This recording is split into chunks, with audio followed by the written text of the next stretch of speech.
All right, defensively, hard to tell from watching, no 7-on-7s and 11-on-11s, but we know there's still going to be multiple up front, probably even more so this year than they were last year. Yeah, our understanding is they're gonna fluctuate between a 3-4 and a 4-3. I can't speak to 5-2 yet. I just know this: they're going to be super multiple.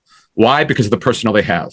They've got Jordan Davis now. That gives them the ability to play 34 front. Mm-hmm. Harvey's done it before, as we know, with Pittsburgh. They ran a little bit of 3-4 last year. Sweat could play with his hand down, or he could stand up. We'll get to that in a minute.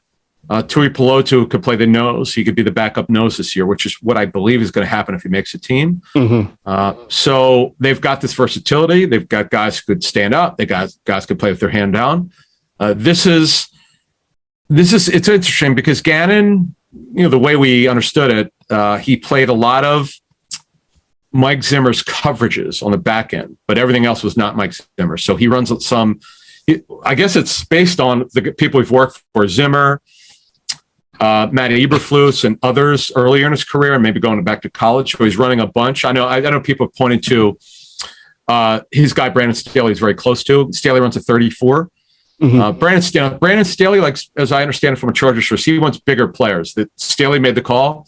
That's why they made all these moves, the Khalil Mack move. They want bigger players up front, and he kind of blew up their 34, their front seven, and they're going to replace a bunch of players. They wanted bigger players. That's why Kaiser White's no longer there, who's a very good player, by the way. Right. And White is here in Philly, but it's just, they're going to have the ability to be multiple, which they really didn't have last year because they just don't have good enough talent. Now you add Jordan Davis to it.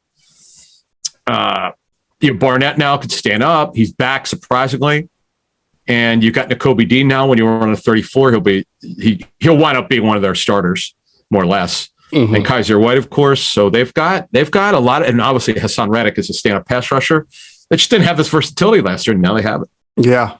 It'll be interesting if they do play 3-4. You kind of take Josh Sweat and turn him from a down lineman into an outside linebacker, a stand-up guy. Which, if you're just rushing the passer or playing, setting the edge against the run, it's really not that big of a deal. If you're dropping into coverage, it is a big deal. But you don't drop both.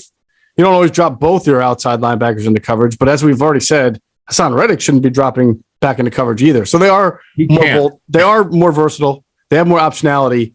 But they're not necessarily perfectly aligned to play 3-4 a lot either. They just have to. They could probably get. Reddick can. No, Reddick made his bread and butter in 34 front. He talking to our Panther source.